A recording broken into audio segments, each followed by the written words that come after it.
Olá, pessoal, bom dia a todos. Eu sou a Marina Sobral, sou do Great Place to Work e hoje a gente convidou vocês para bater um papo sobre esse assunto que todas as empresas estão tendo que lidar de alguma forma ou de outra, que é: voltamos ao trabalho presencial, né? Sim ou não? E se sim, quais os cuidados que a gente precisa ter nesse retorno? Então, a gente tem recebido muitas perguntas através dos nossos clientes, dos nossos canais, querendo saber, né, Great Place to Work, o que vocês recomendam em relação a isso, né? Como é que estão sendo as outras empresas? Então, a gente resolveu organizar esse bate-papo com especialistas da área que podem nos trazer uma visão aí mais orientada, mais técnica, mais informativa, de como fazer essa retomada da forma mais segura para todos, né? A gente, desde o começo da nossa atuação dentro da pandemia, a gente tem se baseado em 3 pilares principais, que é o cuidado com as pessoas, o estímulo aos negócios e o estímulo à cidadania. Então, a gente tem sempre, em todas as nossas ações, nos preocupado em dar vazão nesses 3 pilares, fazer esses 3 pilares convergirem, para que a gente consiga fazer isso da melhor forma, da forma mais adequada para todo mundo. Então, hoje a gente trouxe aqui uma psicóloga, um gestor organizacional e um médico. Eles vão se apresentar, vou passar a bola para eles já, para a gente bater esse papo. A gente recebeu bastante perguntas sobre o tema, e a gente sabe que as empresas estão em fases diferentes já, né? Algumas já voltaram, algumas ainda estão pensando, algumas nem têm isso dentro do horizonte. Então, a gente achou importante falar aí para esse público para fazer isso da forma mais adequada. Então, queria começar pedindo para a Isabel se apresentar, por favor.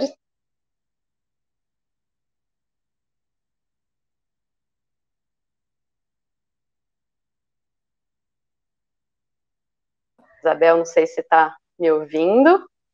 Estou te ouvindo. Ótimo. Então, se Tá, apresenta, por favor, Isabel. tá bom. Muito obrigada pelo convite de estar aqui. É um prazer estar novamente com vocês. E eu sou psicóloga clínica, sou terapeuta cognitivo-comportamental, sou instrutora de mindfulness. Defendi o meu doutorado em 2016, trazendo para o Brasil um programa baseado em mindfulness, que é o MBRP, Mindfulness Based Relapse Prevention. E depois do doutorado, eu adaptei esse programa como transdiagnóstico, né? Então, ele vem sendo aplicado em múltiplas situações na área de saúde mental. Eu também tenho uma empresa que trabalha com saúde mental nas empresas, uma consultoria que eu faço em parceria com algumas empresas, para levar saúde mental. Mesmo antes desse momento atual, a gente já atuava na prevenção e na promoção da saúde mental no contexto organizacional. Também sou professora de pós-graduação, sempre nessa área de saúde mental. Eu tenho uma experiência clínica grande, de quase 30 anos, na área do setor público e setor privado. E recentemente lancei meu livro, que eu vou aproveitar para divulgá-lo aqui, que é Mindfulness e Terapia Cognitivo-Comportamental, pela editora Manoli, onde eu conto muito sobre essa adaptação desse programa baseado em Mindfulness na saúde mental, em mais de 30 grupos nesses últimos 4 anos. Então, é isso. É um prazer estar aqui. Muito obrigada. Muito bem-vinda, Isabel. Obrigada por estar aqui com a gente, contribuir aí com toda essa experiência, essa mescla de experiências, né, que você tem ao longo desses anos. Muito obrigada. Obrigada. Murilo, pode se apresentar, por favor? Olá, bom dia. Em primeiro lugar, também gostaria de agradecer aqui a oportunidade de poder ter esse papo com vocês hoje. Então, meu nome é Murilo, eu sou executivo de recursos humanos, trabalho já há alguns anos com a questão de transformação cultural em organizações, transformação digital de empresas. Desde março desse ano, começamos com um projeto junto com o Dr. Bruno, um projeto voltado para essa questão do enfrentamento aí da situação atual que a gente tem passado. A gente tem dedicado os esforços para diminuir essa assimetria informacional que existe entre o lado da ciência, o lado médico, que está, vamos dizer, no fronte do enfrentamento da doença vamos dizer, dos impactos na humanidade, na sociedade, e o lado das empresas que estão precisando se adaptar para responder, para oferecer um caminho adiante para o seu público, né, para os colaboradores de forma geral, e com muitas dúvidas, muitas incertezas. Então, aqui a gente começou desde março, então, a trabalhar com esse projeto de mentoria, onde a gente busca diminuir essa assimetria, levar essa informação para que as empresas possam tomar as melhores decisões. E hoje estamos aqui para discutir esses aspectos, né, alguns desses pontos importantes que imagino que a maioria das empresas, de quem está assistindo a gente aí, está cheio de dúvida e precisa de ajuda. Exatamente, Murilo. Obrigada, é um prazer tê-lo aqui. Dr. Bruno? É isso aí, bom dia a todos. Obrigado aí pelo convite também, é um prazer imenso estar aqui discutindo esse tema com vocês. Só para o pessoal me conhecer, eu sou médico, sou clínico geral, eu sou infectologista,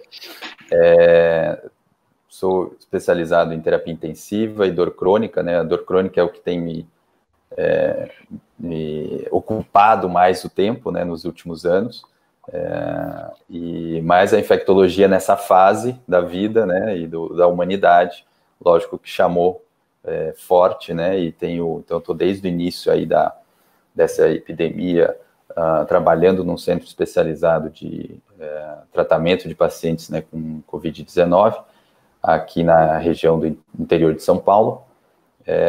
Então, eu continuo, né, atuo na unidade de terapia intensiva, então isso tem me dado aí uma experiência grande, já tratei, né, mais de 250 pessoas nesse período, só com a doença, né, com Covid-19, parece muito, mas quando você trata clusters, né, quando você trata mesmo empresas, né, que a gente atuou diretamente, você acaba atuando em grandes grupos, né, então você tem que ter essa atuação em cluster. Então acaba sendo exponencial o número de pacientes, absurdo, né. Então isso tem dado uma experiência muito grande, e esse trabalho junto com o Murilo também tem ajudado muito a gente a fazer essa conexão entre o mundo clínico e o mundo corporativo. Sensacional essa parceria, né? Acho que é com essa mescla de conhecimentos e experiências que a gente dá início à nossa conversa de hoje, e o que representa muito o que a gente precisa nesse momento, né? Que a gente precisa unir esses saberes para conseguir conduzir esse momento da forma mais adequada, né? Então, a gente não pode ignorar nenhum desses pontos quando a gente pensa numa volta ao trabalho, né? Ou numa transição aí para um novo formato de trabalho, nesse novo momento, após tudo que a gente já viveu, ou durante tudo que a gente está vivendo, né? Porque a gente não pode falar que nada ficou para trás ainda, né? Então, o que a gente tem visto nas empresas é realmente essa discussão de será que a gente volta, será que não? Eu confesso que conversei com algumas empresas que resolveram voltar ao trabalho presencial, passaram 1 ou 2 semanas trabalhando presencialmente no escritório como era antes e voltaram atrás, porque elas viram que era mais interessante manter o trabalho remoto, e outras que de fato nem saíram, né? Então, para vocês terem uma ideia, a gente aplicou uma pesquisa gratuita com alguns dos nossos clientes.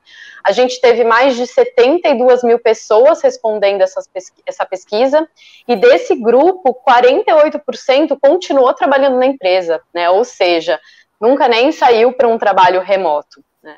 E ao mesmo tempo que a gente fez uma enquete no nosso LinkedIn, no LinkedIn do Great Place to Work Brasil, algumas semanas atrás, perguntando sobre esse retorno, né, se você está prevendo esse retorno para esse ano ainda ou para o ano que vem, e mais de 50% dos respondentes responderam que nem tem previsão de volta. Então, são realidades muito diferentes aí, e aí como é que a gente endereça e cuida de cada uma delas, né? Então, eu queria começar pedindo que vocês contassem um pouco, assim, de um modo geral, o que as empresas precisam considerar, né, na hora de fazer esse retorno, e o que precisa ser utilizado como medida aí de cuidado para que essa decisão possa ser tomada. Vocês podem falar um pouquinho? Quer começar, Murilo? Começar. Vai lá. Vamos lá. Eu acho que você tocou várias questões super pertinentes, Marina. Eu ressaltaria aqui a questão do o quanto essa transição, de certa forma abrupta e inesperada, também foi uma grande oportunidade para desmistificar muita coisa, né? Então, para aquelas funções ou aqueles modelos de negócio que permitem a utilização do trabalho remoto, e que viram no trabalho remoto como a única alternativa nesse momento, né, e acabaram mergulhando de cabeça, eu acho que isso foi um processo super interessante para, vamos dizer, espantar alguns medos que durante anos a gente via e escutava falar sobre esses medos, né, sobre eles. Então, eu lembro de, sei lá, coisa de 5 anos atrás, ou talvez um pouco mais, mas sempre falando sobre o futuro do trabalho e como seriam essas relações de trabalho, como seria a inserção do trabalho, e a gente sempre reconhecia que o caminho passava por vamos dizer, uma diminuição desses laços, né, ou talvez uma viabilização de que a pessoa, o ser humano, passa a contribuir com o seu conhecimento para diversas organizações, e talvez esse vínculo sejam coisas que ainda vão alterar e tal. Mas sempre me chamou muito a atenção a questão de será que nós vamos dormir um dia de um jeito, acordar no dia seguinte com tudo diferente, né? Como é que vai ser essa transição? E eu acho que esse processo acelerou muito essa transição. Então, não querendo fugir do tema aqui, o que eu diria que a gente está passando ainda por um processo de aprendizado, ainda é um processo de transição. Então, a gente não consegue dizer que a forma como nós estamos atuando hoje, o que as empresas estão se organizando hoje, é a forma definitiva, aqui entre algumas aspas, e que isso vai perdurar da forma como está hoje. Então, eu acredito, pessoalmente, que ainda temos algumas adaptações, ainda temos descobertas a serem feitas em torno do que é bom e o que é ruim, ou seja, aquilo que é bom a gente vai incorporar para o modelo, e aquilo que não funcionou, não deu certo, não trouxe o resultado esperado, a gente vai descartar e buscar alternativas. Então, eu acho que a gente ainda está nessa fase, as empresas de forma geral, que a gente tem visto, ainda está nessa fase de depuração daquilo que faz sentido para o modelo futuro. Mas em termos de recomendação, para conseguir cristalizar esse modelo futuro que vai trazer o ganho efetivo, eu diria que o primeiro é ter uma abordagem estratégica, ou seja, não ficar esperando o problema acontecer para daí pensar como vai agir, e sim, tentar se cercar de toda a informação possível, tentar identificar quais são os cenários que podem aparecer, e se preparar para isso, né? Então, um processo de change management clássico, né? É um processo que a gente lida dentro das organizações para diversos fins. Então, esse é um super case de change management. Tem que se livrar dos modismos, tem muita informação falsa e impertinente trafegando por aí, então tem que conseguir separar o joio do trigo, o que presta e o que não presta.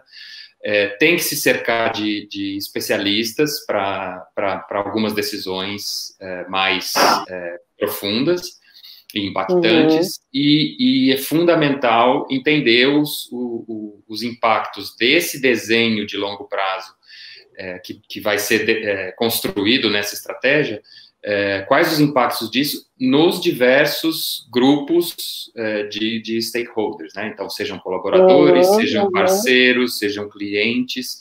Então, do ponto de vista da empresa, eu acho que aqui a recomendação número 1 é não menospreze o processo de mudança, né? Não é simples e precisa envolver todo o ambiente. Ótimo.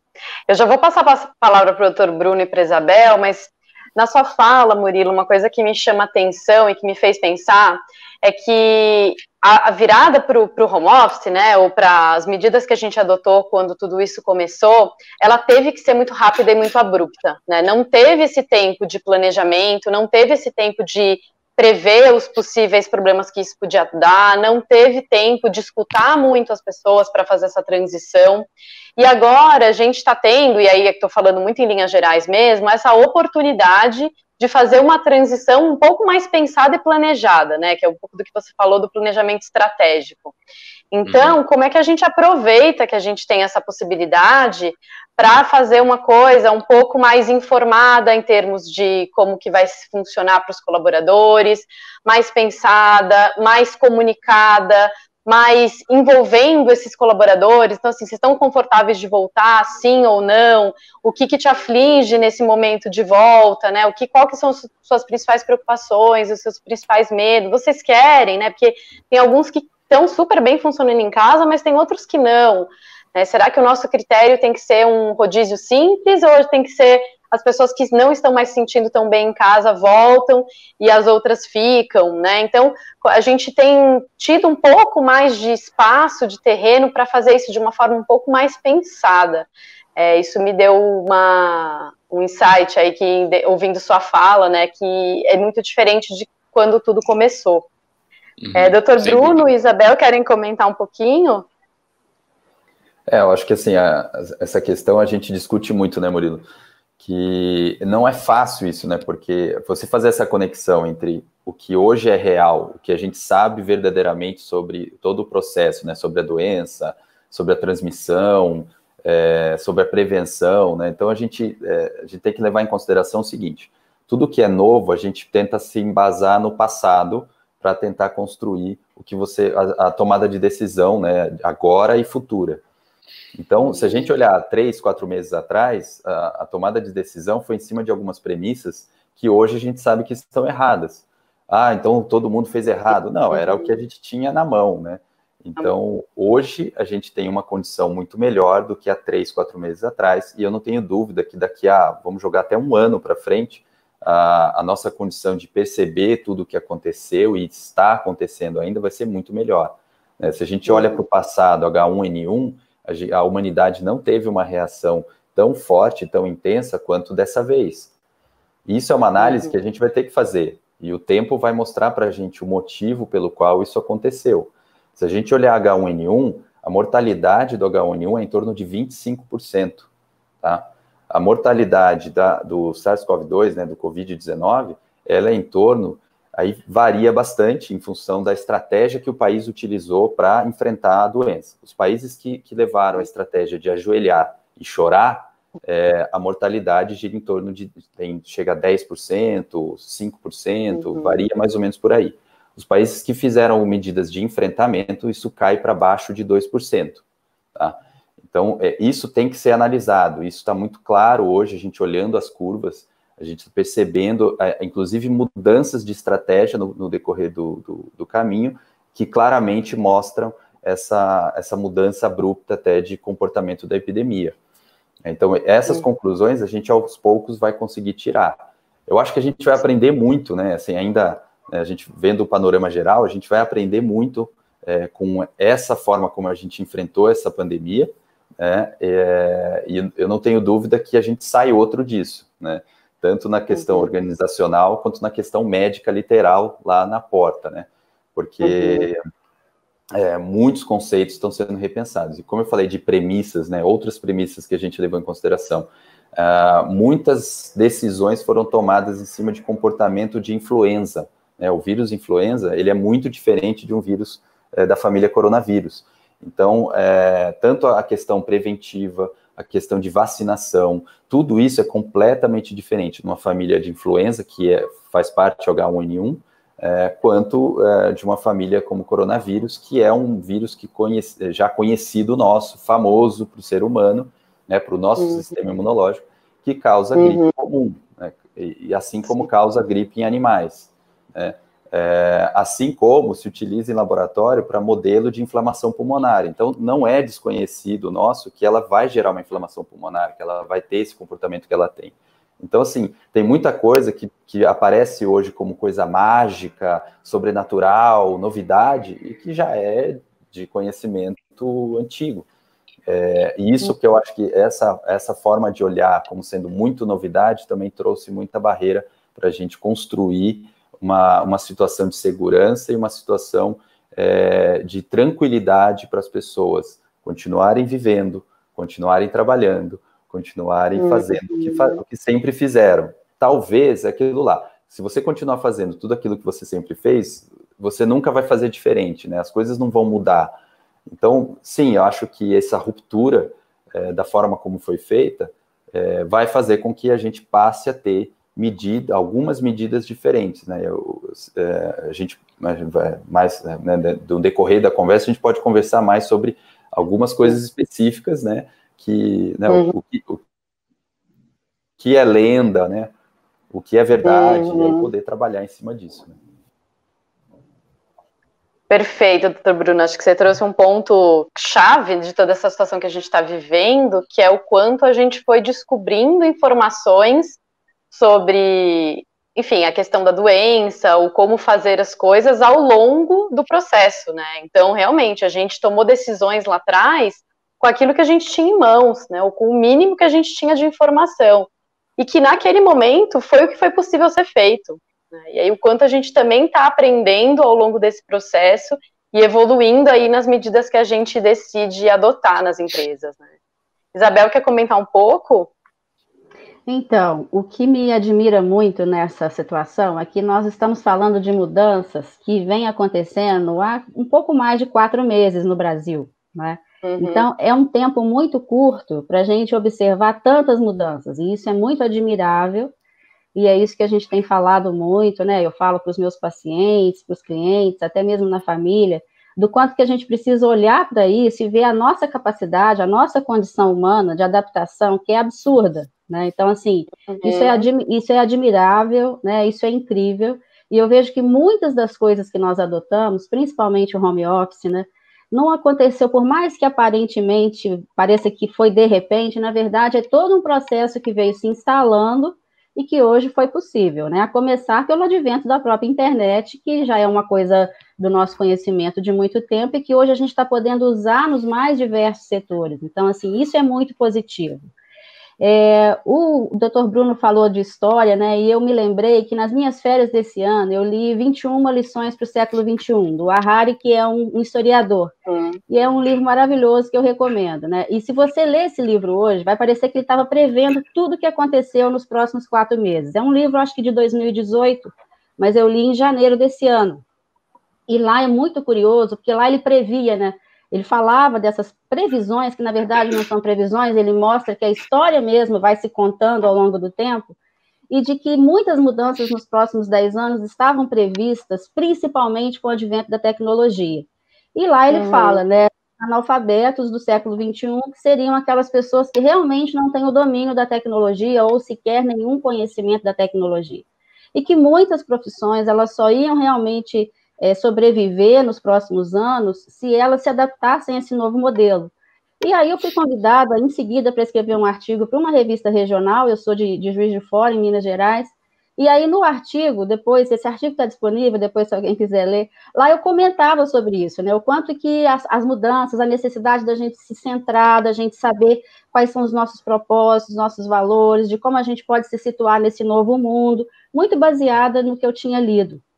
E aí, hoje a gente vê tudo isso acontecendo, né? E uma das profissões que ele fala que sobreviveriam seria, por exemplo, não puxando a brasa para a nossa sardinha, Marina, mas seria a psicologia, justamente porque o adoecimento mental no século XXI ia ser uma coisa absurda, né? Seria, já está sendo, né?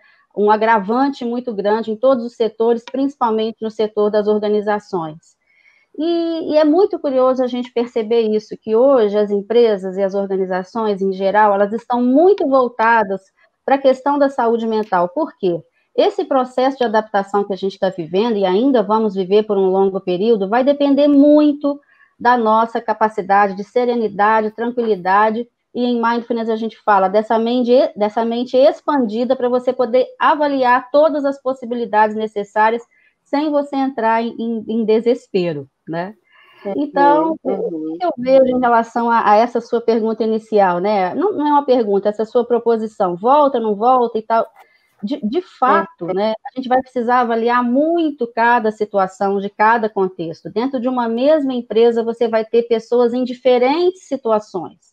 Você vai ter pessoas, como eu vejo hoje já no trabalho que eu venho desenvolvendo. Você tem colaborador que tem uma única filha, é viúva, um exemplo concreto que eu estou vivenciando, né, agora.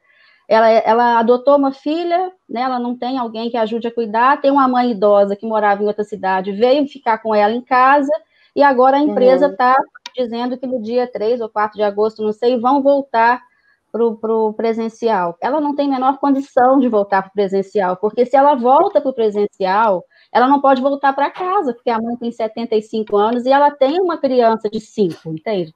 Então, assim, são situações as mais diversas que a gente tem visualizado e vislumbrado, e visto que, na verdade, o que precisa, né? Eu acredito que a gente precisa melhorar na organização a nossa capacidade de comunicação. Teve um evento agora online em junho chamado Pessoas 4.0, que eu fui convidada para falar de bem-estar nas organizações diante desse contexto atual, né?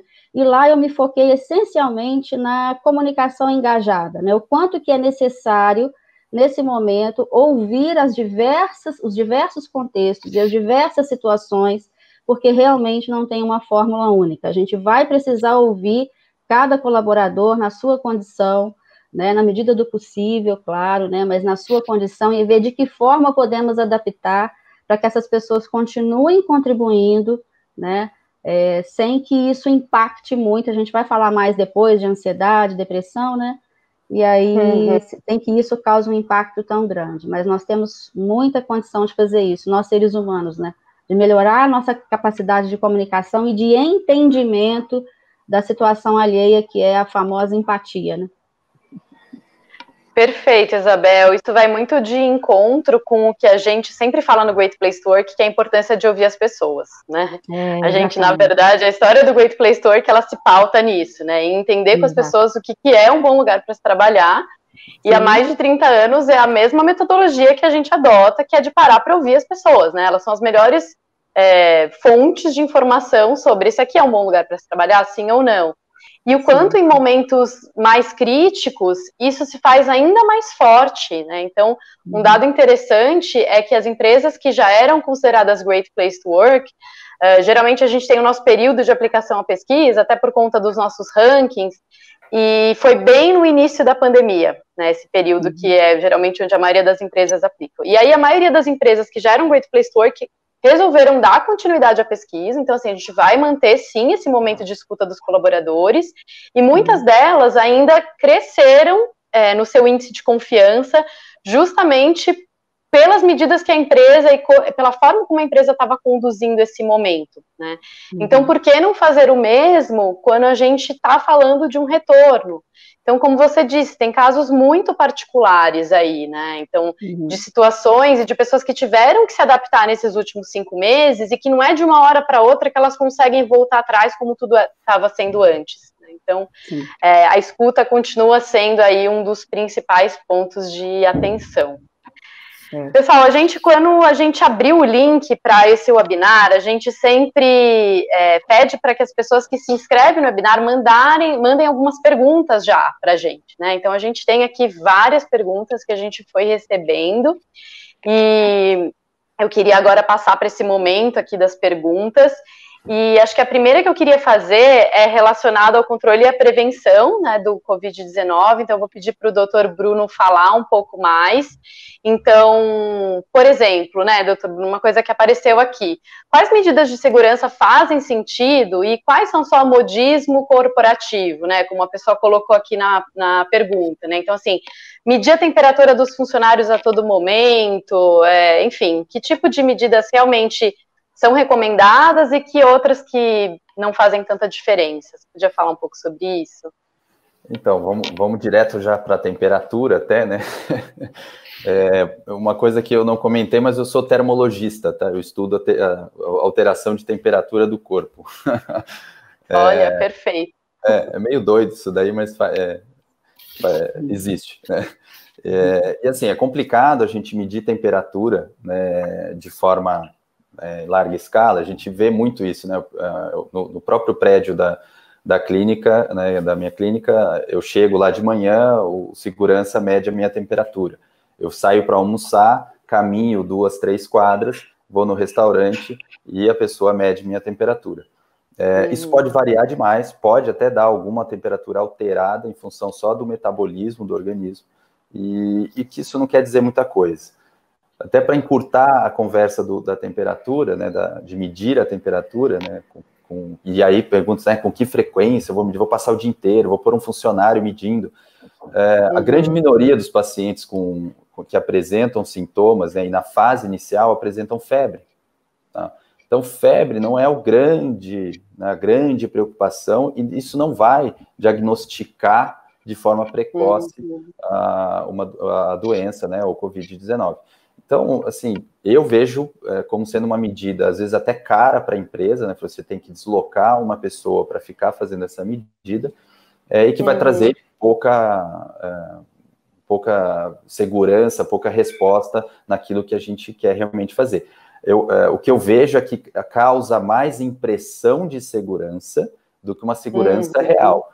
Então, você entrar no shopping, tem um telão, que isso aconteceu em uma rede de shopping center famosa, eles colocaram um telão, a pessoa entrava no shopping, tinha uma câmera térmica, né, que é o que a gente utiliza para análise clínica, uma câmera térmica focando as pessoas, aparecendo aquela imagem toda colorida, medindo temperatura de forma automática e tal.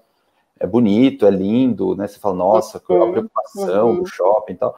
Mas efetivamente, ok, dá lá uma temperatura 37,8. Segurança vai pegar você pelo braço, vai tirar do shopping, qual a medida que vai ser feita? E outra coisa, tomar qualquer medida de pulso, temperatura, frequência cardíaca, tudo isso é dado pessoal. Assim como eu, como médico, eu tiro essas medidas, eu coloco no prontuário, o prontuário é segredo médico, é meu, do paciente. Quem tem acesso a esse prontuário? O paciente e o profissional que o atendeu. Então, isso é dado pessoal, eu não posso sair jogando isso. Se eu não quiser medir minha temperatura, eu posso falar, não quero medir minha temperatura. Isso é meu dado. Então, é complicada essa questão da temperatura também, não só a questão legal, né, mas como a questão técnica, que é mais impressão do que real, né. E aí, outro modismo também, que eu brinco muito isso, que a minha clínica é em São Paulo, né? Então, São Paulo já está numa fase de afrouxamento, e aí a gente vê muito caminhando ali, né, pelas ruas ali, a clínica fica bem num centro comercial ali. Então, ali tem o Rocha Verá, aqueles prédios comerciais bem grandes ali de São Paulo, na região do Morumbi. Então, é bem interessante que eu vivo no mundo corporativo ali, né? E a gente vejo ali dentro, funcionários dos prédios comerciais, no restaurante que eu vou almoçar, os funcionários todos de capacete, né, de face shield. Essa é uma outra questão polemicaça, né, o face shield, né, até que ponto eu preciso utilizar. Então, aqui eu coloco a seguinte questão: vamos para a base da função pelo qual o face shield foi criado. A face shield a gente utiliza em unidades de terapia intensiva e em pronto-socorro para proteção, para que não venha gotículas no rosto, tá? E principalmente região de pescoço. Quando tem estudos mostrando, né, quando você vai fazer uma intubação de um paciente, ou colocar um tubo, né, na garganta, né, do paciente, que o pessoal fala, mas para poder, na via aérea do paciente, você espirra, né, a hora que você abre a via aérea, espirra gotícula para todos os lados. Onde é o principal local que vem? Rosto e pescoço. Tá? Então, por isso que foi criado, né, um escudo para que isso não venha no rosto. Tá? Então, ele gera uma proteção maior do que usar apenas um óculos. Né? Então, a grande proteção de mucosa, né, e até de pele, porque eu vou passar depois a mão, eu vou coçar meu olho, eu vou passar na boca. Então, essa é a função de eu proteger essa região. Eu, na rua, atendendo uma pessoa, eu não tenho distância para receber uma quantidade tão grande assim de gotículas. Eu não estou abrindo via aérea, né? São contatos mais que têm um certo distanciamento, você criando até, né? Ficou essa neura do distanciamento, né, social, então você já cria uma distância suficiente para proteger essas pessoas, né? Então, assim, função do Face Shield, acho que também é mais impressão de, talvez, da pessoa que utiliza, dela estar mais protegida, das pessoas que chegam no local e falam, não, estão usando Face Shield, fantástico, criar mais impressão do que realmente uma proteção real. Face Shield protege para intubação, tá? Assim, sendo exagerado, eu até brinco, vou intubar alguém aqui, vou sair de perto, daqui a pouco sou eu. Então, assim, não sei, não vejo tanta necessidade disso. Eu ia te perguntar, pelo contrário, né? Então, assim, que medidas de fato as empresas que estão considerando a volta para o escritório presencial deveriam, de toda forma, adotar, porque, enfim, são comprovadas medidas de segurança, de contenção, né? E de contenção da contaminação. Então, qual que seria o mínimo aí que as empresas precisariam tomar cuidado, ou investir, como você disse, em termos de medidas de segurança? O que a gente vê é o seguinte, medidas de segurança reais e que realmente a gente tem uma comprovação clara de que aquilo é efetivo, não existe, tá? A gente está lidando com ser vivo, entre aspas, vírus não é ser vivo, mas a gente interage com ele.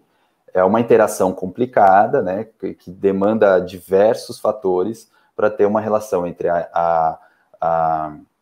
o contato, a infecção, a sua colonização. Então, você vai envolver a quantidade de vírus que uma pessoa tem, o contato que você teve com aquela pessoa de proximidade, o quanto ela está realmente expelindo aquele vírus, o quanto o seu sistema imunológico é capaz de combater aquele vírus ou não. Então, a gente sabe que o SARS-CoV-2 ele é combatido não só por anticorpos do SARS-CoV-2, por isso que sorologia não está trazendo resposta nenhuma para a gente.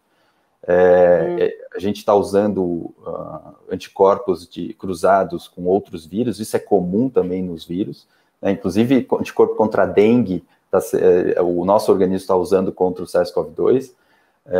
Então, assim, essa interação é muito complexa.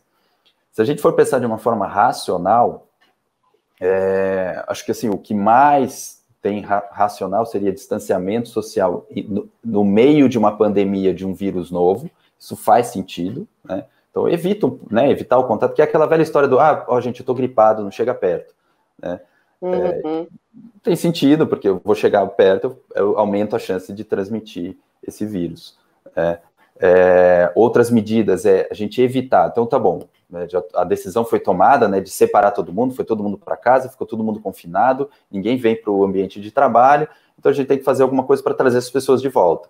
É lógico que se eu evitar com que uma pessoa que eu sabidamente, agora eu sei que ela tem o vírus nela, eu vou colocar ela confinada dentro de um escritório com outras pessoas que não têm vírus, é uma medida bastante interessante e que traz um impacto real, né? Então, como que eu faço isso? Eu posso fazer a decolagem, né, de novo, de um escritório, fazendo o teste de PCR nessas pessoas, que é a única forma de eu saber se as pessoas têm o vírus nela. Se eu fizer sorologia, o que está acontecendo? Eu vou olhar algo que já aconteceu, né, e já está acontecendo há semanas atrás, né? Então, quando eu faço uma sorologia, eu posso pegar um paciente que já está transmitindo esse vírus, já tem esse vírus há muito tempo, talvez já passou da fase de transmissão, tá?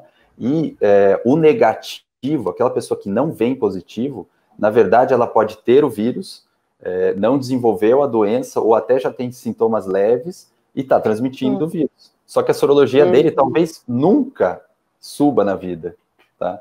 Tanto que aquela história do passaporte da imunidade. Então, olha, só aceito quem tiver IgG positivo e IgM negativo. Isso é uma bobagem, tá? O que a gente tem visto nos exames de sorologia? Os pacientes fazem IgA, que é o de fase aguda, fazem IgA, às vezes nem sobe IgM, já sobe direto para IgG no meio da doença. Então, o IgG, ele pode fazer parte de uma fase ainda viral, ainda de transmissão. Então, não existe passaporte de imunidade, isso é uma bobagem, é uma falácia, que era um conceito que a gente tinha no início, que também, de certa forma, a gente levou uma premissa errada, né, do influenza, porque o SARS-CoV-1 de 2003 já tinha essa característica, então a gente deveria ter se pautado no SARS-CoV-1 e não no geral de outras doenças.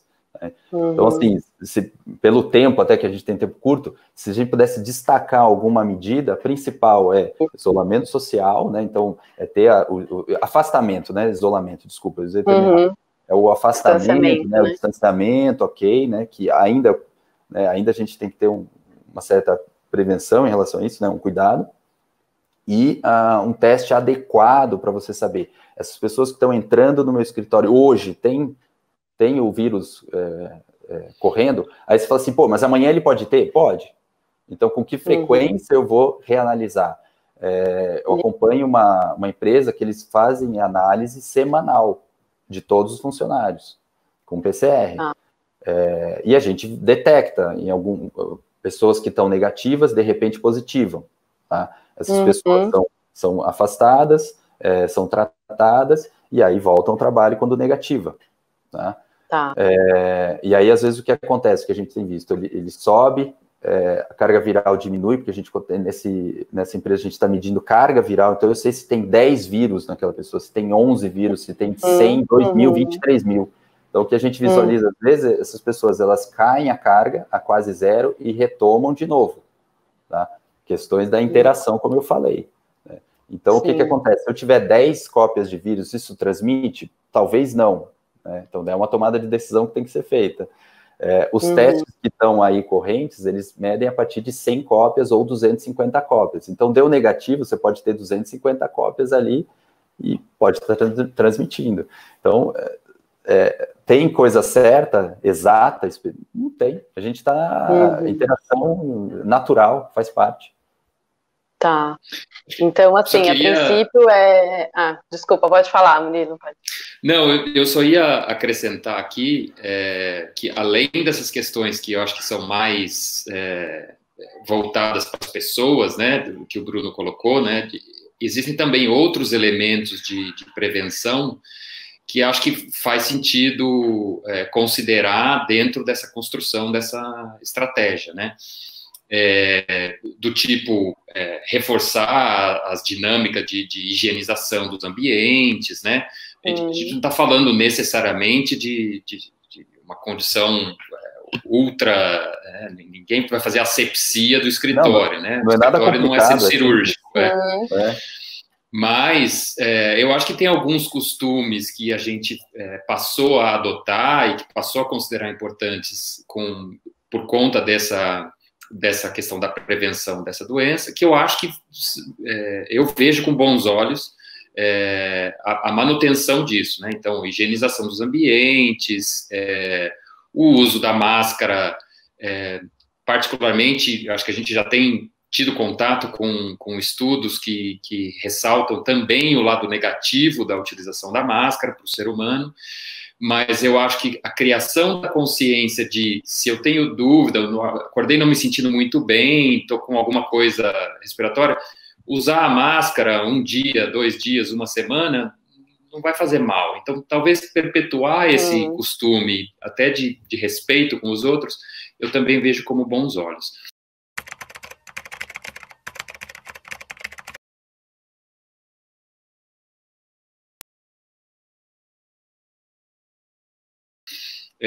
Mas o ponto que eu queria ressaltar aqui, principal, tem a ver com a importância de se pensar de uma forma global, sempre levando em consideração todos os aspectos mais particulares de cada organização, de cada população, para conseguir definir quais são as iniciativas ou as ações que são realmente eficazes para aquele determinado contexto.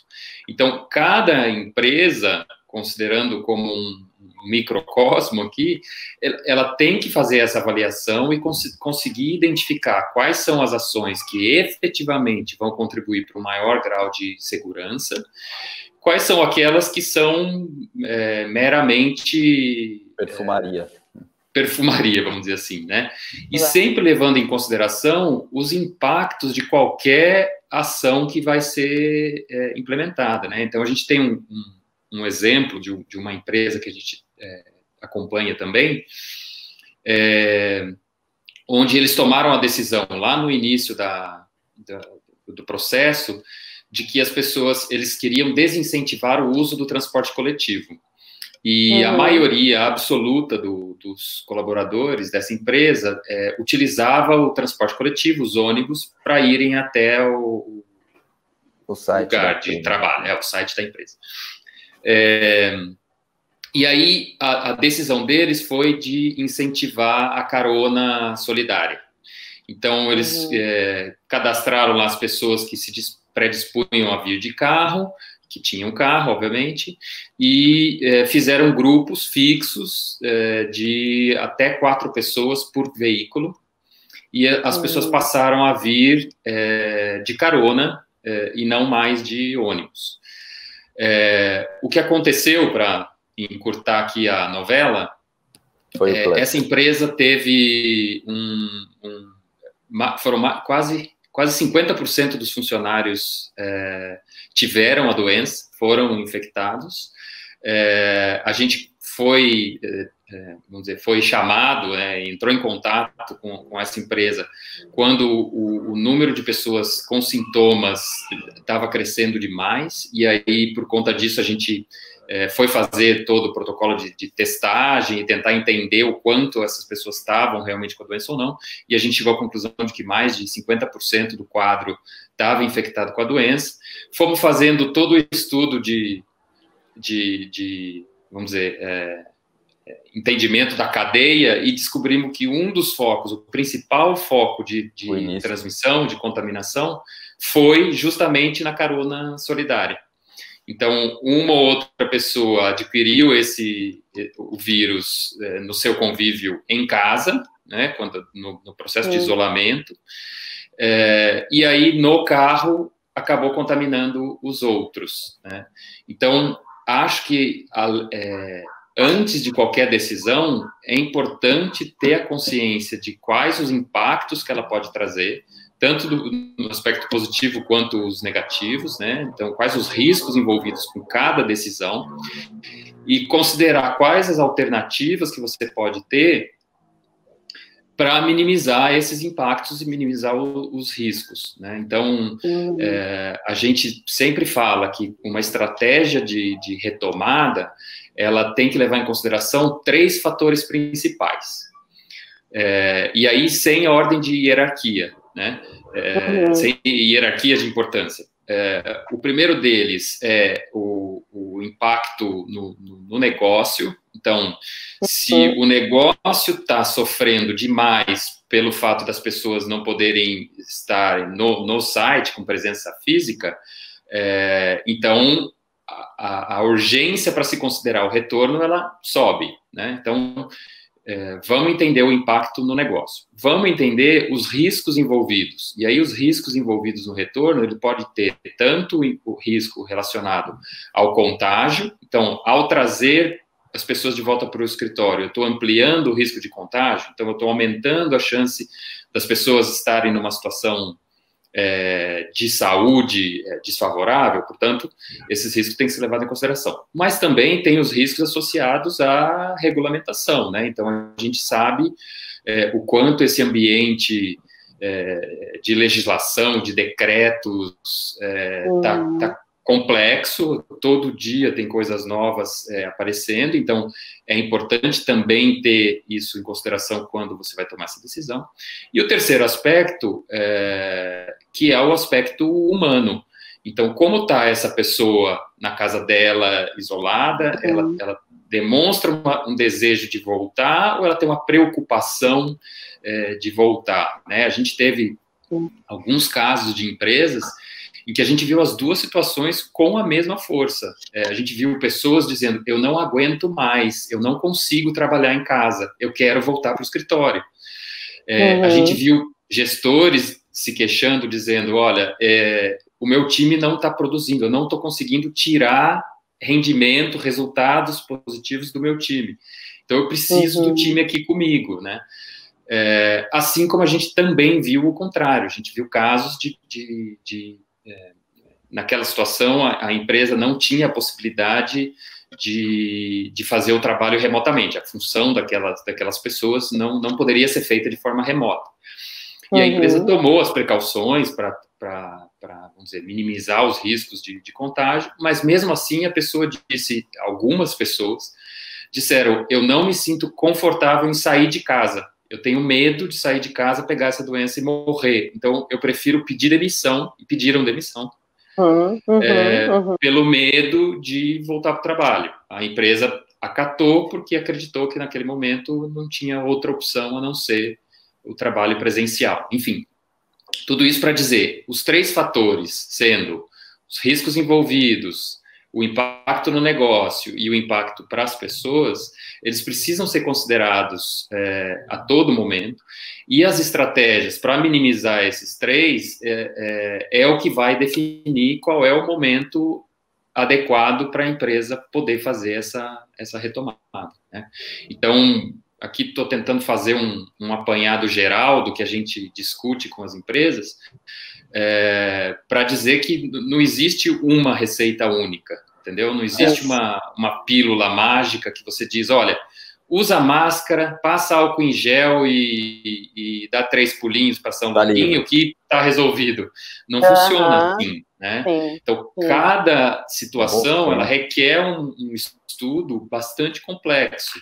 E conseguir diferenciar o que é informação verdadeira, o que pode fazer diferença para a empresa, daquilo que é só falácia, né? Que é o exemplo aqui do termômetro, né?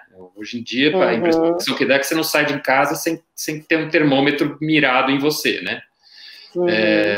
Então, como conseguir separar isso, o que efetivamente vai fazer a diferença e pode proteger daquilo que é só uma perfumaria, como disse o Bruno, é que eu acho que faz a diferença entre a empresa ter um plano realmente eficaz para retomar ou adotar uma postura mais expectante e repetir o que é dito e esperar para ver as consequências, né? Ótimo. Bom você tocar nesse ponto, Murilo, porque quando a gente falou aqui um pouco sobre os testes, né, acho que ainda ficou essa dúvida.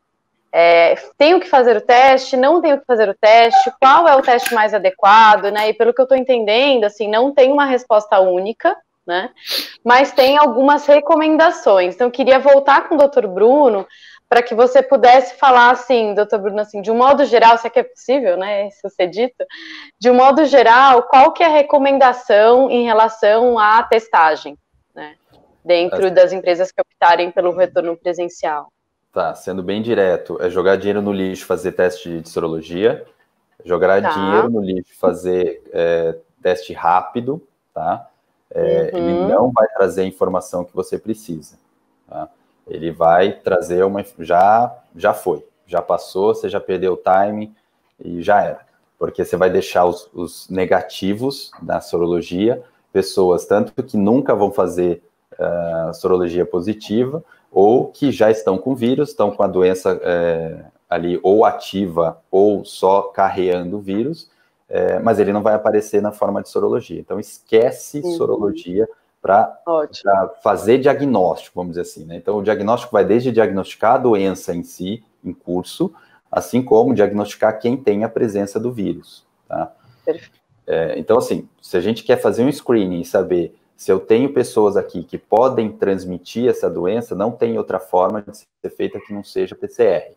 Tá? O PCR ele pode ser feito, aquele do swab, né, do cotonete no nariz e na boca, na garganta, ou pode ser feito na saliva. Quais são os prós e contras do PCR na saliva? O PCR na saliva, legal, é barato pra caramba, acho que é menos de R$100, né, Murilo? O valor do exame. Então, isso derruba muito... derruba muito o valor, né, para fazer esse exame. Qual que é a questão? A sensibilidade dele é baixa, tá? Então é em torno de 80%. PCR gira em torno de 90% a 100%, depende do laboratório, tá? O laboratório aí de Juiz de Fora, o laboratório Lemos, ele tem 100% de sensibilidade e especificidade, eles têm um controle muito rigoroso. Bom saber. Passa lá com o Lúcio. E assim, o que vai te trazer resposta é PCR, esquece o resto. Estão massacrando eu tenho sabonetinho aqui, eu já vou fazer, estou na farmácia, já vou fazer. Isso vai te confundir, tá? Tá, ótimo. O salivar é interessante para baratear, mas o que acontece? Sensibilidade é baixa. O que isso significa? Você vai ter falso negativo. Então, as pessoas que derem positivo, legal, eu já sei que eu tenho que ter uma atitude porque essa pessoa está positiva. Ela tem o vírus ali. Então, vou ter que ter uma medida específica para elas. Os negativos, eu vou ter que retestar. Aí eu tenho que retestar com PCR, com SWAB, que vai ganhar na sensibilidade, tá? Aí, aproveitando, estão surgindo os testes de antígeno, tá? O que é teste de antígeno? Você vai ver se tem lá uma partícula do vírus está lá no organismo da pessoa. Esses testes estão sendo feitos com um SWAB só, feito nasal esse SWAB. Então, você já perde sensibilidade só pelo fato de fazer só um local de coleta. E eles têm tido também baixa sensibilidade. Então, não serve nesse momento a tecnologia que a gente tem. Os antígenos ainda é um teste muito novo, não está trazendo a resposta que a gente precisa. Então, de forma resumida, sinto muito, é PCR, suave na garganta, no nariz, e é isso que vai trazer a informação. Ótimo.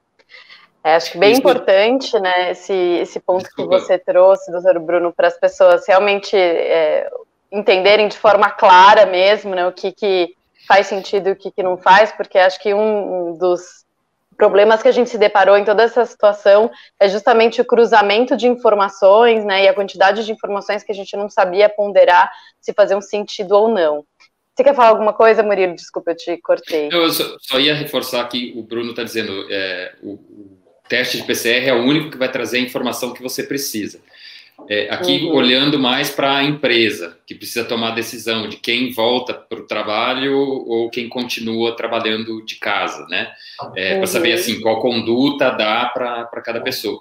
Do ponto de vista do indivíduo, né? Que tem muita gente querendo saber, será que eu tive, será que eu não tive, será que eu já estou imune?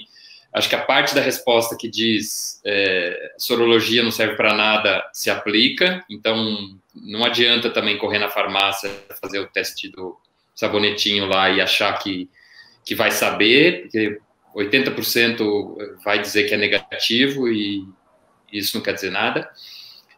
O PCR precisa entender também qual é a necessidade. Então aí, de novo, a gente vai voltar para o lado de consulte sempre um especialista. Você precisa ter um médico que vai dizer para você o que você vai fazer com aquela informação, né? Eu nem sei se você consegue fazer sem o pedido médico, mas ainda que consiga, não faz sentido sair desesperado atrás de fazer um teste de PCR, porque ele não vai dar essa informação que as pessoas ainda têm dúvida e acham que vão obter, né? Então, essa informação não vão obter. Era só essa observação. E eu vejo, né, Marina, que essa falta de uma certeza e de um protocolo, né, baseado em evidências, um protocolo de segurança baseado em evidências, é que está impactando muito na ansiedade das pessoas no retorno ao trabalho, né? Então, eu fico pensando que, como está sendo dito aí, o especialista precisa ser consultado antes de tomar qualquer medida de volta ao trabalho, por exemplo, né? E quais são os recursos que a gente efetivamente tem para oferecer de segurança para o nosso colaborador, né? Porque eu vejo que o que está impactando muito na ansiedade, na fantasia do colaborador será que a minha empresa realmente está me oferecendo uma condição que é efetivamente segura?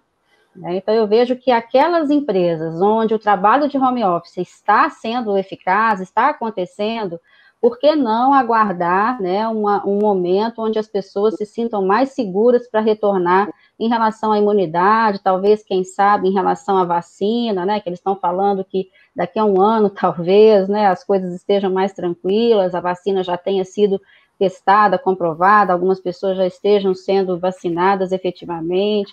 Mas a gente sabe, foi uma coisa falada aí, porque o colaborador não está em boas condições em casa, por exemplo, de home office, e ele quer voltar ao trabalho, ele quer retornar ao trabalho. Isso também tem acontecido muito, né? Só que eu gostaria de contribuir com a seguinte colocação: a gente precisa avaliar se essa pessoa não quer voltar à vida que ela tinha antes, né? Muitas vezes é a condição que ela está vivendo hoje, que para todos nós é adversa em algum ponto e é nova, né?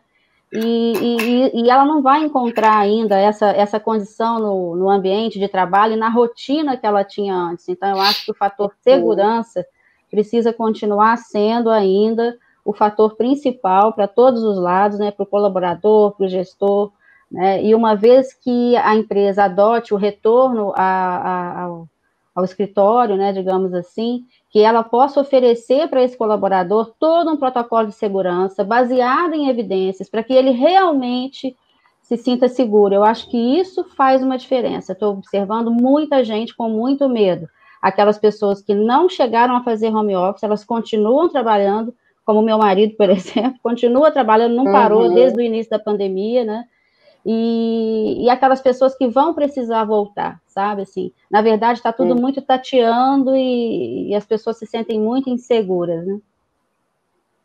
Ótimo que você puxou esse gancho, Isabel, porque a gente falou um pouco dos cuidados com a saúde física, né, nesse retorno, mas a gente não pode desconsiderar que outra atenção, que outro holofote que surgiu aí dentro desse período de pandemia foi os cuidados com a saúde mental, né? O quanto isso foi impactado também nessa mudança mesmo de estilo de vida, de conexão com as pessoas, de formato de trabalho e vínculo com o trabalho, o quanto isso foi afetado também pela pandemia, e o quanto isso também precisa ser considerado quando a gente volta ao trabalho presencial. Então, a gente tem uma pergunta aqui relacionada a isso, que fala o seguinte, né? O que na volta do trabalho presencial pode funcionar como um gatilho para essas questões de saúde mental, né? Então, assim, por exemplo, comunicar com poucos dias de antecedência pode ser um gatilho para quem já tem essa tendência a ficar mais ansioso, né, ou a ter, de fato, um transtorno de ansiedade diagnosticado, que são duas coisas diferentes. Quais cuidados que podem e devem ser tomados nesse sentido? Então, eu gostaria de ressaltar que, né, você sabe bem disso, né, Marina, que existe a diferença entre uma ansiedade por uma situação pontual de um transtorno de ansiedade, né? Essa situação que a gente está vivendo pode sim, com certeza, desencadeou um transtorno de ansiedade em algumas pessoas, principalmente aquelas que já eram mais vulneráveis a isso, né? Possivelmente teve um impacto agravando muito aquelas que já tinham os transtornos mentais, como a gente vê os pacientes que a gente atende, né? Mas existe aquela ansiedade, que é uma ansiedade situacional e que nesse momento é natural que ela surja, por exemplo, quando é proposto o retorno ao trabalho, porque essa pessoa, o que ela precisa, do meu ponto de vista, não sei se vocês vão concordar, ela precisa ter o mínimo ou o máximo possível de segurança de que ela está retornando para um ambiente onde a segurança dela está sendo considerada, dela e dos colegas, né? Então, os protocolos, eles têm que estar muito claros, mais uma vez, embasados em evidências científicas, né? Não adianta, eu pus um tapetinho na porta do meu escritório que tem ali uma água sanitária, sabe essas coisas? Que talvez seja perfumaria, não sei o que o Dr. Bruno pensa disso, mas são coisas que a gente vê as pessoas adotando, sabe? E que a gente, na verdade, poxa, será que isso realmente é eficiente? Será que isso é suficiente, né? Claro que não é. Então, assim, é muito importante que as medidas sejam tomadas, porque aí aquela pessoa que está se sentindo ansiosa, ela vai se sentir minimamente segura. A gente vê colaboradores dizendo assim para mim, por exemplo, nesse momento, como é que eu faço? O meu ambiente de trabalho não tem janela, é só ar-condicionado. Será que eles vão me voltar para aquele ambiente que eu trabalhava antes, né? Então, assim, é necessário que se assegure, né, o antídoto para essa ansiedade situacional é a realidade, sempre, né? Então, para situacional é sempre a realidade, uma realidade onde você vai se sentir considerado, protegido e ouvido, né, Marina? Que é o que a gente estava falando antes. Então, se eu vivo na minha família, na minha casa, uma condição que eu não vejo muito como eu voltar para o meu ambiente de trabalho, eu preciso ter na minha empresa alguém com quem eu possa conversar sobre isso e ver quais são as alternativas. A gente vê que hoje os médicos, por exemplo, enfermeiros, né, que estão aí na linha de frente, eles estão se hospedando em hotéis, está sendo assim, né? Mas, assim, os colaboradores da empresa não vão poder se hospedar em hotéis, a empresa não tem como bancar uma coisa dessas, nem, talvez, muito menos o próprio colaborador. Então, qual é a condição de cada um, né? O home office está funcionando para quem?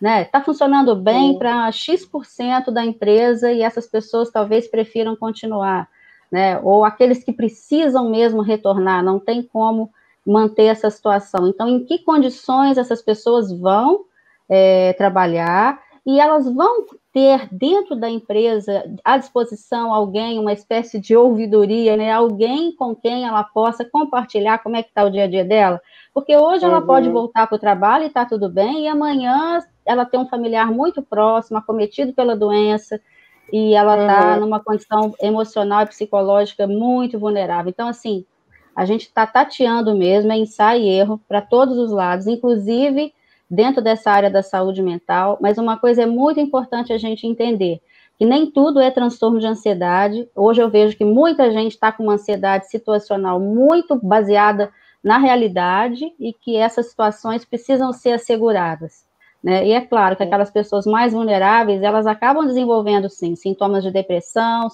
transtornos de ansiedade, por exemplo, de pânico. A gente está vendo um aumento nesse índice muito grande, né? Sim. Posso comentar? Claro, pode. Sim.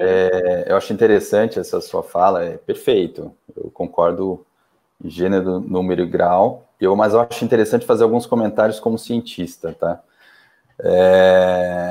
Eu vejo assim, eu vou contar um bastidores, tá, da medicina. A medicina não sei se todo mundo sabe, mas não é uma ciência exata, tá?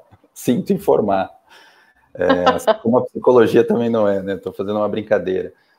Assim como o RH, né, Murilo? Também, eu sei que não é uma ciência exata, mas assim, a medicina também não é, tá? A gente vem tentando se pautar muito aí, né, em evidências científicas, tarará. Até quando a gente fala evidência científica, ela continua sendo não exata, né? Quantas coisas na humanidade a gente fez e que hoje a gente sabe que foi um dos maiores erros, né? E que hoje a gente considera como um absurdo, né? Às vezes dá risada, até falar, meu Deus, como que a gente fazia isso? Na medicina a gente vê a mesma situação, né? Mudanças drásticas de tratamentos, de condutas, em função de mudanças de conceitos, né? E dentro das epidemias, pandemias, doenças infectoparasitárias, tal, também a gente não tem muitas certezas, tem muitas incertezas, né? Então, assim, várias questões que hoje estão sendo discutidas em massa, né? Tá lá no telejornal, todo santo dia, tá na revista, desde a revista especializada à revista Metro News, né, sem fazer propaganda, mas assim, tá lá, todo mundo pega lá o jornalzinho, tá lá discutindo se põe máscara, se não põe máscara, se põe o tapetinho na porta com água sanitária ou não, e criam-se protocolos em cima de protocolos, se o profissional de saúde tem que se hospedar num hotel ou não. Isso tudo, eu vou usar alguns termos mais simples, mas assim, são as lendas que vão sendo criadas, né? A gente não tem nem certeza de que cada uma dessas medidas, elas vão realmente fazer alguma diferença no geral. A própria máscara, eu vou colocar um conceito, máscara cirúrgica. Qual é a origem da máscara cirúrgica? Proteger o paciente num ambiente estéril de centro cirúrgico de alguma contaminação do profissional de saúde para ele. Tá? Então, eu estou falando de um ambiente estéril. Tá? A gente vive num ambiente contaminado, né? Então, realmente é funcional uma máscara num ambiente não estéril? Questionável, né? Aí eu vou para uma máscara de pano, né? Qual que é a função dela? Não se sabe, os trabalhos não mostram isso, né? Que é fantástico. Nem mesmo a máscara cirúrgica nas ruas, né? Tem estudos no Japão, da década de 80, que não mostraram eficácia do uso de máscara no dia a dia. Tá? Mas isso, culturalmente, o oriental utiliza, que é o que o Murilo falou, poxa, como respeito, tal. É algo que a gente vamos adotar ou não? Faz sentido ou não? Não sei. Evidência científica não existe.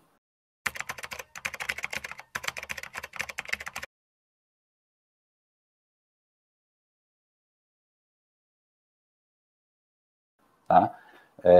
Outra questão, assim, que é a questão dos protocolos. Sim, a gente tem que ter isso, individualizar, entender o que pode gerar sensação de segurança, porque a gente criou uma sensação de insegurança generalizada, né, que é o que está sendo discutido. Pô, tá aumentando o número de pessoas com pânico. O cara pediu demissão do emprego porque ele não quer ir para o escritório trabalhar. Então, assim, criou uma situação de medo muito grande, e que, assim, a gente está criando pilares de sustentação que eles vão ruir mais cedo ou mais tarde, né? A gente convive há bilhões de anos com o vírus. Existe um livro de um brasileiro, um infectologista, que é a história da humanidade contada pelos vírus. Esse livro é fantástico também, fica mais uma dica de livro aí, para quem está bem no epicentro da pandemia, né? E ele conta ali o quanto os vírus modificaram o crescimento da humanidade, como que esses vírus se espalhavam, e conta, inclusive, a história da peste negra, aí esse é de um outro vídeo, no outro livro. Ele conta da gripe espanhola, foi a questão da gripe espanhola, e você vai ver, assim, quando você olha a história da gripe espanhola, a gente repetiu as mesmas coisas, a gente não aprendeu como sociedade, a gente está cometendo os mesmos erros que a gente cometeu na gripe espanhola, entendeu? Então, assim, esse contexto de segurança, na verdade, a gente criou um contexto de insegurança muito grande, e agora a gente está buscando a fórmula mágica, né? A fórmula mágica é exatamente isso que a gente está discutindo aqui, é individualizar, entender o contexto e tomar algumas decisões, né, específicas de, olha, isso vale a pena, isso não vale a pena, que caminho seguir. Eu vou colocar, posso fazer mais uma futurologia e mais uma pulga atrás da orelha? Sim, tá. Sim. Se a gente olhar hoje, né, o que a gente tem de evidência científica em relação à proteção vacinal do influenza, vírus influenza, tá? A vacina que a gente já toma de longa data, hoje a vacina é penta não sei o quê, tem H1N1, tem até para mal olhado tá lá dentro da vacina. A proteção que ela gera, geral na população, é de 20%. Tá? É muito baixa. A maioria das pessoas acha que tomou vacina é um remédio contra qualquer vírus e não vai ter nada. Ela protege 20%. E aí a gente fala assim, não, mas a estratégia para o idoso que é o mais perigoso, porque se ele desenvolver uma doença grave, ele vai complicar e pode morrer. A proteção cai abaixo de 20%. Então, essa proteção, ela é tão necessária ou não? Isso é uma discussão milenar na medicina que a gente tem essa dificuldade ainda.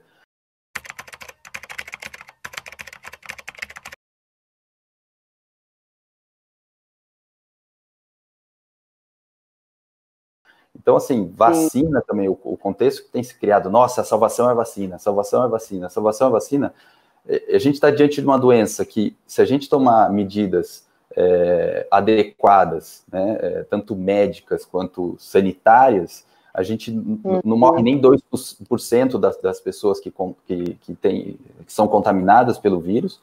Então, a gente está falando de algo, eu estou falando agora de uma forma muito fria, muito técnica.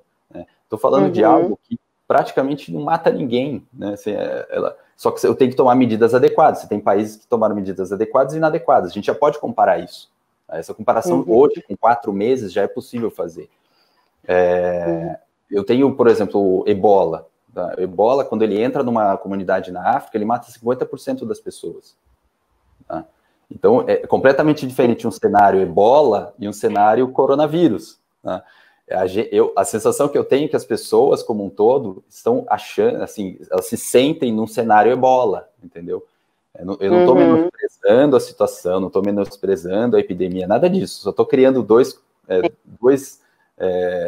extremos, né, para criar esse choque, né? Eu não estou numa situação Ebola, eu estou numa situação coronavírus, né? Então, alguma coisa aconteceu, né, doutor Bruno, que, assim, as pessoas estão se sentindo num cenário Ebola.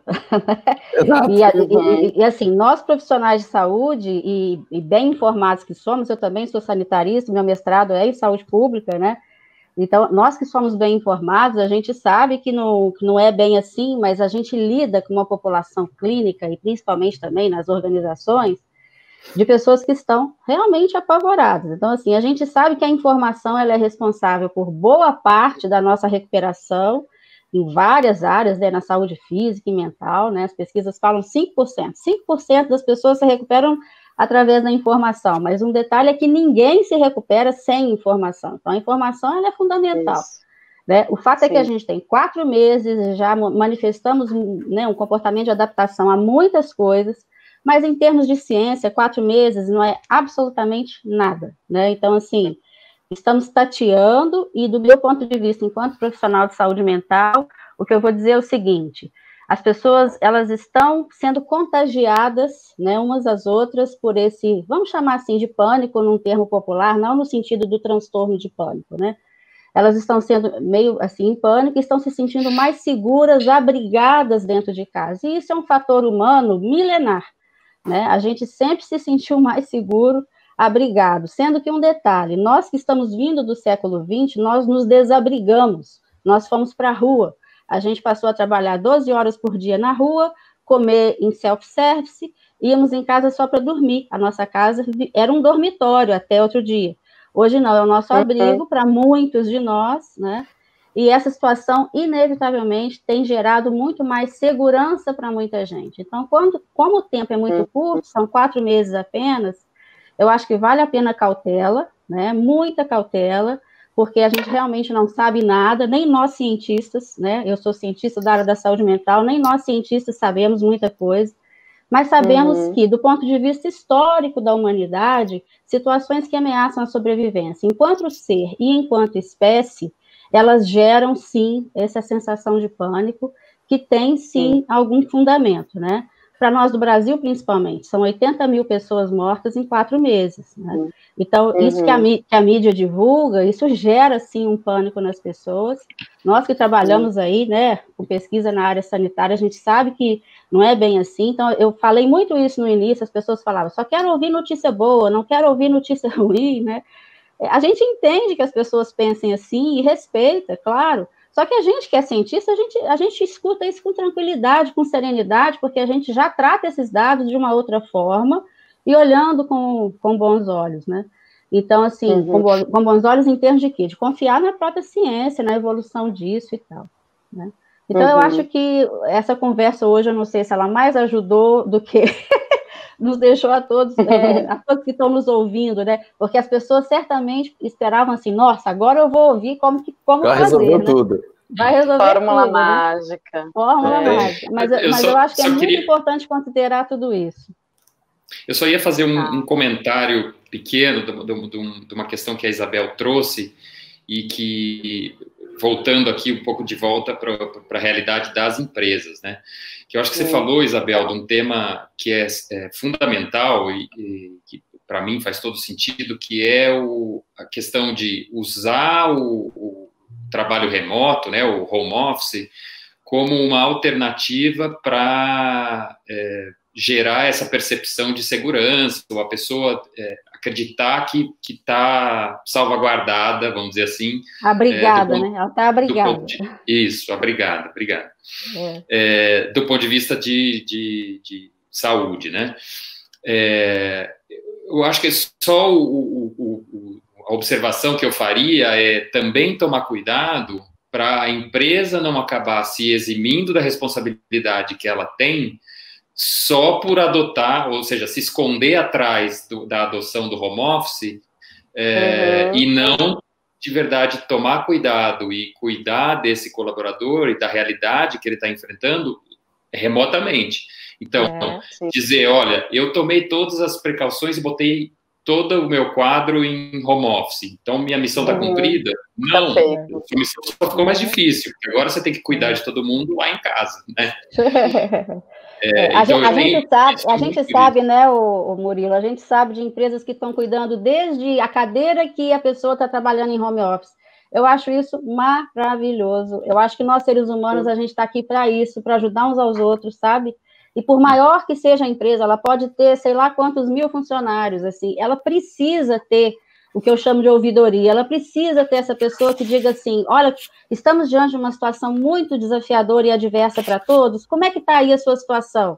Você tem uma cadeira boa para você trabalhar, sabe? Isso é muito bacana, e eu acho que cada um de nós que se sente respeitado na sua individualidade, valorizado e ouvido dentro do seu ambiente de trabalho, não só no ambiente de trabalho, óbvio, mas principalmente no ambiente de trabalho, a gente produz mais, a gente produz melhor, né? A gente respeita essa coletividade, investe nessa coletividade, que nesse momento agora é o que é essencial, né? A gente poder promover um ambiente de troca. Né? É aquele gestor que respeita o seu colaborador e quer saber como é que ele está, como é que ele foi. Digamos que a empresa adote a volta ao trabalho, né? Então, ouvir cada um, né? Não é um bom dia, boa tarde, como sempre foi, sabe? Lembrando que cada um ali está vivendo um drama particular, com certeza. Uns mais, outros menos, mas todos, né, de nós hoje já temos familiares, amigos, pessoas acometidas pela doença, então, principalmente nas cidades maiores, né?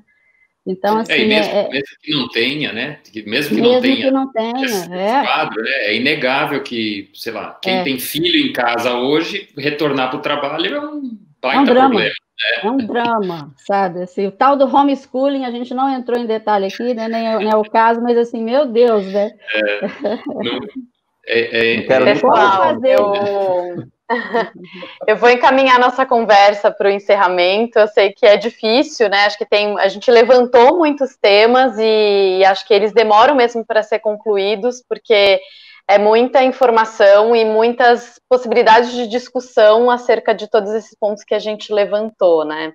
Então, na verdade, eu queria aproveitar essa fala da Isabel e do Murilo combinadas para dizer da importância das organizações cuidarem dessas pessoas, né, no sentido de olhar para as individualidades. Então, um outro ponto que eu queria comentar é assim, enquanto tem muita gente ainda muito alarmada e muito preocupada, tem pessoas que acham que já está tudo normal, né, e que nada mais está acontecendo, né, e que o afrouxamento está sendo em 100%, então como é que a gente vai ter que conciliar essas duas pessoas que estão voltando para a empresa, né? Aquela pessoa que ela vai limpar a mão com álcool gel de 3 em 3 minutos e aquela pessoa que não vai nem manter o distanciamento, vai querer abraçar todo mundo, vai querer dividir o café na mesma xícara. Então, como é que a gente cuida dessas pessoas, conscientizando a importância de adotar as medidas que a empresa decidir que são as melhores? Então, a empresa ela vai ter que ganhar essa credibilidade, essa confiança dos colaboradores, para que eles entendam que aquilo que a empresa está propondo é o mais adequado naquele momento, né? E seguir esse protocolo,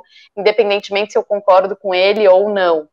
E aí, para as pessoas que ficaram em casa, acho que um ponto importante que a gente viu nas nossas pesquisas é que, por mais que elas se sentissem mais seguras, né, num primeiro momento, elas estavam com muita dúvida se elas continuavam sendo olhadas da mesma forma, se elas continuavam sendo bem avaliadas da mesma forma, né, ou tinha uma insegurança relacionada de, será que estão vendo o trabalho que eu estou fazendo?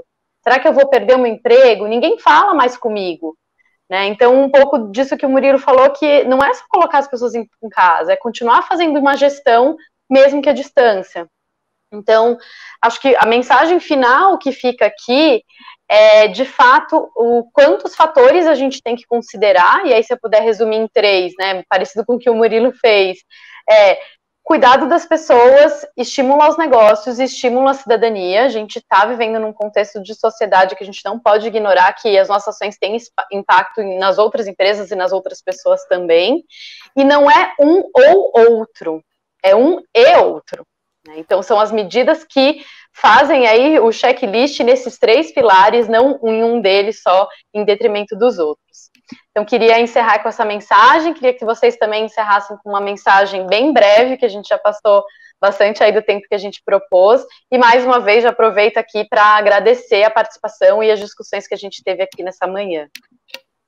Eu queria só completar um detalhe, Marina. Eu contribuí com o guia prático de vocês há uns 2 meses atrás, com um artigo, né? Sim, e lá a gente discutiu exatamente isso. Eu creio que se as pessoas voltarem ao trabalho sabendo que as medidas de segurança, pelo menos as que a gente tem hoje, vão ser adotadas para todos, isso já vai gerar alguma segurança. É diferente de você chegar, como aconteceu aqui um dia, de eu entrar dentro do elevador e 2 pessoas sem máscara dentro do elevador, assim, sabe? Não no trabalho, foi uma situação que eu fui fazer uma consulta.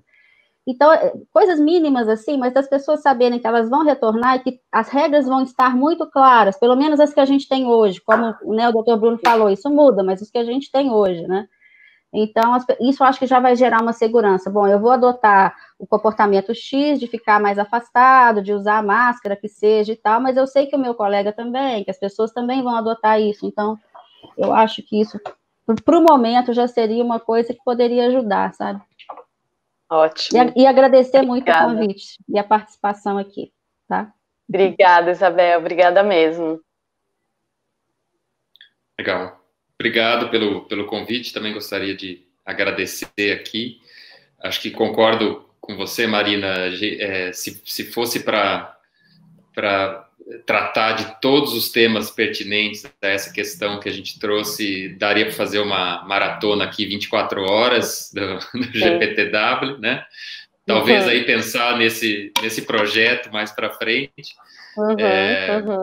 Mas acho que é importante a gente conseguir trazer um pouco de informação, né? E para mim o ponto principal que eu deixaria aqui é para as empresas não menosprezarem a responsabilidade que elas têm, o impacto que elas têm na vida das pessoas, além de poder corresponder com essa responsabilidade usando boas informações. Então, se cerque de especialistas, evite os modismos, evite os fake news, os pseudo-especialistas também. Então, é um momento novo. Acho que o Bruno e a Isabel também trouxeram muito dessas questões, de o quanto a gente ainda precisa aprender com isso. E a gente só vai aprender se dedicar, se colocar energia em adquirir informação de boa qualidade, processar e aplicar isso da maneira correta para cada realidade.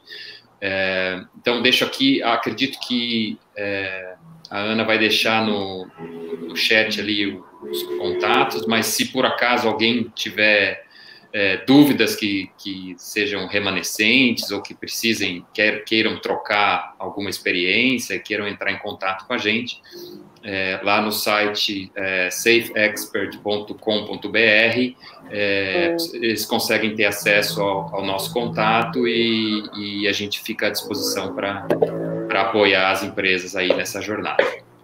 Muito obrigado mais uma vez. Muito obrigada, Murilo, pela sua participação, seu conhecimento, suas experiências. Foi muito rico poder ter essa troca. Desculpe, só eu também deixei com a Ana o contato, Marina. Acho que ela vai deixar disponível no chat, né? Mas também pelo meu site, né? Que é Espaço Terapêutico Isabel Vaz. A gente abriu um canal no Spotify recente agora, também discutindo questões de saúde mental muito ligadas a essa situação atual. E o canal é Saúde Mental e Mindfulness, né? Também serão bem-vindos quem tiver interesse. Ótimo, obrigada.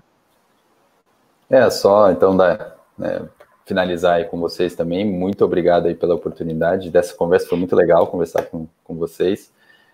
Acho que como final aí, mensagem final, eu deixo questão de não existe receita de bolo, tá? Tem que analisar situação por situação, perfil da empresa, perfil de funcionário, perfil de trabalho.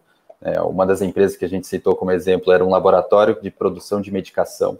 Então, tem todo um outro cuidado que a gente teve que respeitar ali pelo ambiente, que é uma empresa que não poderia parar a produção, e toda a questão de cuidado pela própria questão que eles trabalham. Então, não tem receita de bolo, gente. Não tem... Tem muita coisa ainda para a gente descobrir, e então tem que... É um processo, né? A gente está trocando o pneu com o caminhão andando, né? Com o ônibus andando. Tá. Então, faz parte desse processo. E também quem quiser aí conversar um pouquinho, eu também estou ali no site, né, no safeexpert.com.br. Quem se interessa também um pouquinho por dor crônica, esse mundo da dor crônica, também tem tem um canal no YouTube, o Pain Expert, por acaso também o nome é parecido, Pain Expert. Também é um canal aí para quem quiser aí desestressar aí no mundo da dor. Tá bom. Obrigada, pessoal. Obrigada a todos vocês, obrigada a quem acompanhou a gente até aqui. Esse vídeo vai ficar disponível no nosso canal do Great Place to Work, assim como todos os outros webinários que a gente fez até agora. Então também não deixem de acessar. Obrigada a todos. Bom dia. Obrigado. Valeu. Bom dia.